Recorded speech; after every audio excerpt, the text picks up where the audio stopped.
Hey everyone, it's Kristen from k.becca, and today I'll be testing whether you can use Silhouette Mint stamps with a stamp platform. But before we start testing, I want to talk a little bit about why you might want to use Silhouette Mint stamps with a stamp platform or without a stamp mount, aka a stamp block. If you're not familiar with the Silhouette Mint, it's a machine that allows you to make your own custom stamps, which is pretty darn neat. You can purchase the materials needed to make a stamp in either a stamp sheet set, which I'm holding here on the left, or in a stamp kit, which I have on the right. A variety of different stamp sizes are available, and you can purchase each available size in either a kit or a sheet set. The prices vary depending on the size that you're buying, but the stamp kits and stamp sheet sets for the same size stamps are roughly the same price. So in other words, the stamp kit for a 45 by 45 millimeter stamp is about the same price as the 45 by 45 millimeter stamp sheet set. The big difference is that in the stamp kit, you get one stamp sheet, one stamp mount, labels for stamps, and a stamp base, aka a stamp block. In the stamp sheet set, you get two stamp sheets, two stamp mounts, and labels for the stamps. So you get twice the number of stamp sheets in the stamp sheet set, and these are what you print your stamp designs onto with the Silhouette Mint. You really only need one stamp base per stamp size since the stamp mounts are interchangeable and slide on and off the base. But if you only have a certain amount that you can spend on materials and want to be able to make as many stamps as possible, then being able to use the Mint stamps with a stamp platform that you might already have around can save you in that you won't have to buy stamp kits because you won't need the stamp bases. Also, I am saying the word stamp a lot in this video. I have a 45 by 45 millimeter stamp sheet that I just printed my stamp on, and this is what I'll be using to test on the stamp platform. If you want to see a step-by-step tutorial on how to design and print a stamp with the Silhouette Mint, then check out the video that'll be popping up in the little eye in the top right corner. You can watch the complete process in that video. Okay, so my stamp is printed, and now I'm just going to remove it from the cardboard housing so we can use it. I'll bend the top of the piece back and forth along the perforated line, and then tear it off and remove the stamp, making sure to peel off the plastic protective covering if it doesn't come off when I remove the stamp. The stamp is ready to use now, and you can see that the back doesn't have any adhesive or anything like that will allow it to stick to a surface. The stamp platform that I'll be using is the Tonic Studios Tim Holtz stamp platform. I chose this platform because I like the size and look of it, but the clincher for me is that it has a reversible lid. One side is for use with clear photopolymer stamps, and the other side is for use with rubber stamps. And you can easily lift the lid out from the base, flip it around to the side you like to use, and reattach it. This is a great option to have because stamps made from different materials can vary in thickness, and the reversible lid should allow you to get better results with stamps in a variety of thicknesses. I'm going to test our Silhouette Mint stamp with the clear stamp side of the lid down first, so I'll just flip it back. The platform also comes with two magnets that you can use to keep the cardstock or paper in place as you're stamping on it.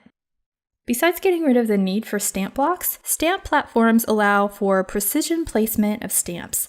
You can also stamp the same stamp in the exact same place repeatedly if you don't get a clean, solid impression on the first go, so a stamp platform is a very handy tool to have if you do a lot of stamping.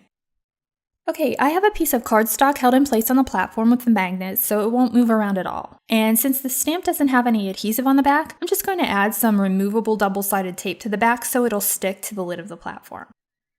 Once I've added the tape to the back of the stamp, I'll flip the lid over and hopefully the stamp will adhere to the lid. Okay, that didn't work. The stamp sheet is too thin and the lid didn't even touch it when I flipped it over. Let's try again, this time with the rubber stamp side of the lid. This side is a little bit thicker than the clear stamp side of the lid, so we'll have a better chance of picking up the stamp with it. Alright, that is also a no-go. The stamp sheet by itself is just too thin to work with either side of the lid.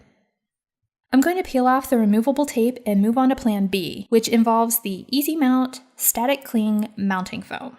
This stuff is great and was pretty much made for the issue that we're having with our stamp. And I have to thank viewer Lulu's mom who mentioned it when we were discussing whether Silhouette Mint stamps would work with the stamping platform a little while back. It's basically a sheet of 1/8 inch thick foam with an adhesive side to mount your stamp on and a static cling side that will cling to your stamp block or stamp platform for stamping. I'll cut a piece of the foam to about the size of the stamp, then I'll peel off the protective paper on the adhesive side and mount the stamp onto it. And after that, I'll peel the protective paper from the static cling side. Now we're ready to go with a stamp that's much thicker than the original stamp sheet. I'll place the stamp image side down onto the cardstock where I want to stamp it. Then, with the clear stamp side of the lid facing down, I'll swing the lid over and pick up the stamp. Perfect, this is just what we want to happen. Now I'll just quickly flip that lid over to the rubber stamp side, and this side picks up the stamp perfectly too. So now that we know that the Silhouette Mint stamps work with a stamp platform when you use the Easy Mount foam with them, we need to ink our stamp so we can see how it performs when we actually stamp with it. I'll quickly flip the lid back over to the clear stamp side, which I'll be testing first. Then I'll place the stamp where I want it, image side down on the cardstock, and pick it up with the lid. Next, I'll remove the magnets and cardstock and place a sheet of folded printer paper on the base, adding the magnets to keep it in place.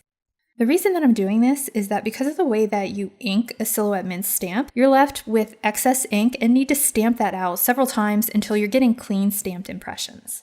I didn't want to use a good piece of cardstock for that, so instead I'm using the printer paper.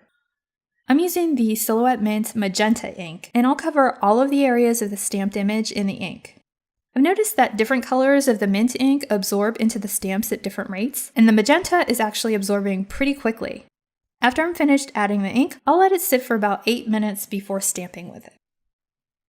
Okay, so 8 minutes is up, and most of the ink has absorbed into the stamp, but there are still a few places around the image where there's excess ink. So what I'm going to do is fold a paper towel and gently press that onto the stamp to soak up some of that excess ink.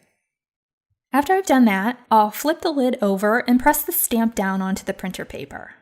When I lift the lid, you can see that the stamped image is still a little bit messy, so I'll remove the magnets from the paper and move the paper around so I can stamp again on a clean area of the paper.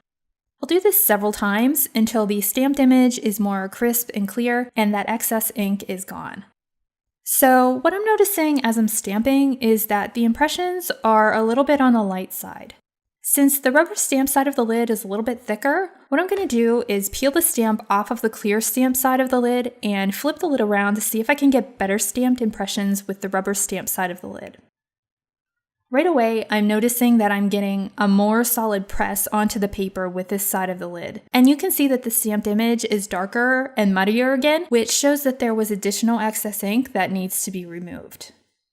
I'm also noticing that when I just quickly press down and lift the lid again, my stamped impressions are lighter than if I press down on the lid for, say, a count of 3 to 5 seconds before lifting it. When I press it down for a few seconds, the stamped impression is less light, and I think that's because the few additional seconds allows more of the ink to absorb into the paper. Overall, I really like what I'm seeing so far. Now that the stamped impressions are pretty crisp and clean, I'll bring my cardstock back in so I can do my final stamping. Since I had to switch the side of the lid that I was using earlier, my stamp is no longer placed where I want it to be for stamping on the cardstock. So I'm going to have to peel it off of the lid and very carefully place it image side down where I want it on the cardstock. You won't have to do this if you start out using the correct side of the lid, because you won't need to move the stamp and it'll already be where you want it when you bring the cardstock back in.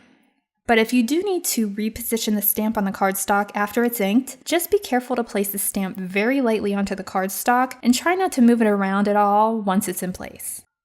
I should have actually put the magnets in place before I laid the stamp on the cardstock, but I forgot to, so I'll just carefully put those in place now. Then I'll bring the lid around and press down for a count of 5 before lifting the lid with the stamp attached. And this gives me a pretty darn good impression. There might still be a little bit of excess ink on there, but overall I'm pretty happy with the results. I'm going to try it once again, and I want the stamp in a different position on the cardstock this time, so I'll just peel the stamp off the lid and carefully place it inked side down on the cardstock like I did earlier. Then I'll bring the lid around, press it down for a count of 5, and lift it. Again, this is a pretty good stamped impression. So you can definitely use your unmounted Silhouette Mint stamps with the stamp platform, but there are 4 key elements to getting good results. First, use the rubber stamp side of the lid if you're using the Tonic Studios Tim Holtz stamp platform like I am. This side of the lid is a little bit thicker and allows you to get a more solid press with the stamp. Second, if you need to reposition the stamp after it's inked, be very careful about it and try not to move it at all after you place it on your paper. Third, Press the lid down for a count of 3 to 5 seconds so the ink has a little more time to absorb into the paper.